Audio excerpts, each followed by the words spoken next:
Hello तो welcome to ICM channel. आज हम लोग यहाँ पे जानने वाले 3 शेयर के बारे में। आप इस वीडियो को जरूर से अंत तक देखना। तो पहले हम लोग यहाँ पे कवर करेंगे एचएएल को। देखो आज के दिन यहाँ पर भी एक भारी कमजोरी देखने को मिला है। यहाँ पर भी 7% का प्रेशर जो है निकल के आया है। देखो मैं बता दूँ सबसे पहले कि जो भी गिरावट हुआ है वो स्टॉक के रिगार्डिंग से मतलब कोई यहाँ पे न्यूज़ नहीं आया, ठीक है। मार्केट में ही प्रेशर था और ख़ास तौर से आज के दिन स्मॉल कैप और मिड कैप में जो है एक भारी प्रेशर देखने को मिला, जो मैंने आपके साथ अपने प्रीवियस वीडियो में शेयर भी किया हुआ है, ठीक है। तो इसलिए पूरे ही स्टॉक पे प्रेशर निकल के आ रहा है, ख़ास तौर से सरकारी कंपनी में। और इसका भी आपको जो वजह मैंने बताया है कि जब यहाँ पर गेन होगा तो भाई प्रॉफिट बुकिंग भी तो होगा। जहाँ पर सबसे ज़्यादा गेन हुआ है तो वहाँ पर तो होना ही होना है, और इसलिए यहाँ पर प्रॉफिट बुकिंग ये एक तरह का देखने को मिल रहा है। अब फिर से बहुत लोग यहाँ पे पैनिक होंगे तो बहुत से लोग यहाँ पे खुश होंगे, ठीक है। आप कमेंट में बताना कि आप लोग यहाँ पे पैनिक हो रहे हो या फिर आप लोग यहाँ पे खुश हो रहे हो। क्योंकि देखो जो लोग यहाँ पे लॉन्ग टर्म के लिए सोच रहे थे ना, अब उनको यहाँ पर एक बेटर प्राइस, या फिर जो लोग शॉर्ट टर्म के लिए भी देख रहे हैं उनको एक बेटर प्राइस यहाँ पे मिल रहा है। क्योंकि भाई सस्ते दाम पे स्टॉक जो है ट्रेड हो रहा है। जहाँ पर 3300 का भाव था ऑलमोस्ट, वो अभी फिलहाल यहाँ पे 3000 में देखने को मिल रहा है। तो कोई भी तो यहाँ पे खुश होगा ही ना।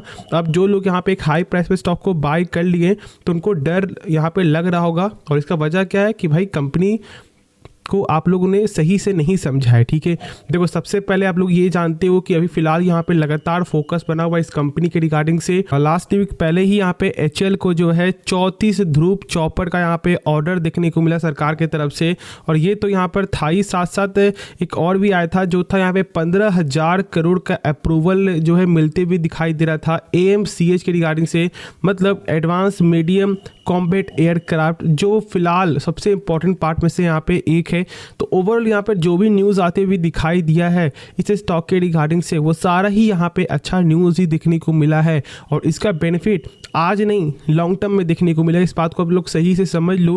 देखो लॉन्ग टर्म में ही ग्रोथ देखने को मिलेगा, शॉर्ट टर्म में कभी अप होगा कभी डाउन होगा, ये तो मार्केट का एक पार्ट है। लेकिन जो लोग यहाँ पे लॉन्ग टर्म इन्वेस्टर है ना, उनको ये मालूम है कि भाई कंपनी का फंडामेंटल कैसा है। और जो यहाँ पे डर जो बना हुआ रहता है OFS कब आएगा, OFS कब आएगा, या फिर आएगा या फिर नहीं आएगा, तो यहाँ पर जो डर था वो डर भी यहाँ पे ऑलमोस्ट जो है ख़त्म हो चुका है। लेकिन इसका ये मतलब नहीं है कि यहाँ पर सरकार आपको जो ला नहीं सकती, ला सकती है।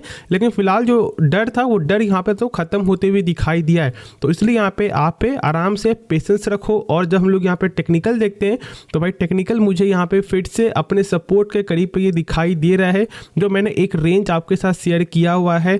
और ये रेंज में फिर से ये आते हुए दिखाई दे रहा है, ठीक है। तो एक अच्छा मौका यहाँ पे जरूर से बन सकता है। बाकी आप खुद ही समझदार हो, खुद से एक बार इसके बारे में सोच करके कोई फैसला यहाँ पे लेना। उसके बाद यहाँ पे आता है जियो फाइनेंशियल सर्विस। 9% का एक भारी फॉल देखने को मिला है। और यहाँ पर बहुत सारे एक्सपर्ट का यहाँ पे ये बोलना है कि देखो फिलहाल जो गेन हुआ है ना, वो प्रॉफिट होंगे तो यहाँ पे है ही, मार्केट के प्रेशर के कारण भी यहाँ पे जो प्रेशर दिखाई दिया है। और उसके बाद तो आप लोग ये जानते हो कि भाई मिड कैप स्मॉल कैप में कितना प्रेशर देखने को मिला है, ठीक है। तो ये सब प्रेशर के कारण यहाँ पर भी एक अच्छा प्रॉफिट जो निकल कर आ रहा है, और इसका फ़ायदा हम लोग यहाँ पे उठाएंगे। देखो जब कोई इस तरह गिरावट होता है ना, तो ये साफ तौर से आप लोग समझ लेना कि भाई अपॉर्चुनिटी है।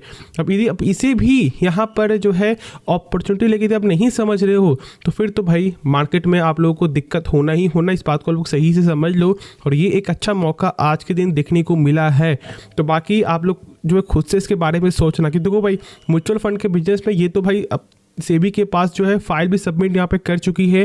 तो ओवरऑल यहाँ पे क्या प्रोसेस यहाँ पे कंप्लीट होता है या फिर नहीं, वो तो यहाँ पे वक्त बताएगा। लेकिन हम लोग ये जानते हैं कि जो भी सेक्टर है फिलहाल आपको रिलायंस आते हुए दिखाई दिया, नहीं तो वो यहाँ पे मार्केट जो लीडर बना है, या फिर आपको 2-3 नंबर में वो आते हुए दिखाई दिया है टॉप में। तो इस बात को सही से आप लोग समझ लेना, ठीक है। बाकी जो डाउट बचे वो आप कमेंट में ज़रूर से पूछो। उसके बाद शेयर आता है टाटा पावर। देखो टाटा पावर में यहाँ पर 6% तक का कमजोरी निकल के आया। तो यहाँ पे क्या मौका बन रहा है, देखो भाई सबसे पहले टेक्निकल देखना अभी बंद करो। इसलिए कि देखो जो आज जो गिरावट हुआ है ना, वो यहाँ पे टेक्निकल वाइज से तो हुआ नहीं है।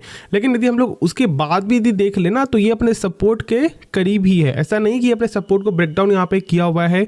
तो अभी भी यहाँ पे एक स्ट्रॉन्ग मोमेंटम ही मुझे दिखाई दे रहा है। और ये स्ट्रॉन्ग मोमेंटम में कहीं ना कहीं स्टॉक फिर से रिवर्स करते हुए भी दिखाई दे सकता है।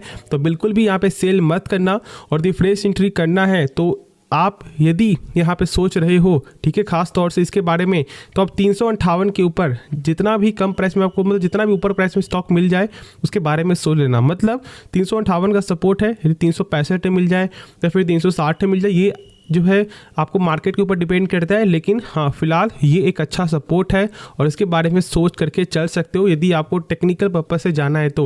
बाकी लॉन्ग टर्म के लिए कंपनी ख़राब नहीं है और ये आप जानते हो कि ये किस सेक्टर से बिलोंग करता है, तो ऐसे कंपनी में जितना भी यहाँ पे मौका मिल जाए वो यहाँ पर कमी है, ठीक है। तो इसलिए फोकस करना, क्योंकि देखो भाई यहाँ पे रिन्यूएबल एनर्जी के रिगार्डिंग से लॉन्ग टर्म में एक अच्छा सेंटिमेंट यहाँ पे बन रहा है।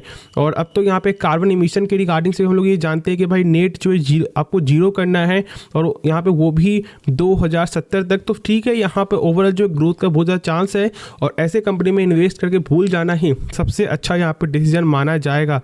तो इसलिए आराम से इसके बारे में सोचना समझना, और बाकी मैंने इसका टेक्निकल भी आपके साथ शेयर कर दिया है, ठीक है। तो होप आपको ये वीडियो पसंद आया होगा। यदि आपको इस वीडियो में कुछ भी सीखने को मिला या फिर कुछ भी जानने को मिला तो आप इस चैनल को सब्सक्राइब करना, दोस्तों में शेयर करना और इस वीडियो को लाइक करना मत भूलना। तो मिलते हैं नेक्स्ट वीडियो में, तो तब तक के लिए धन्यवाद।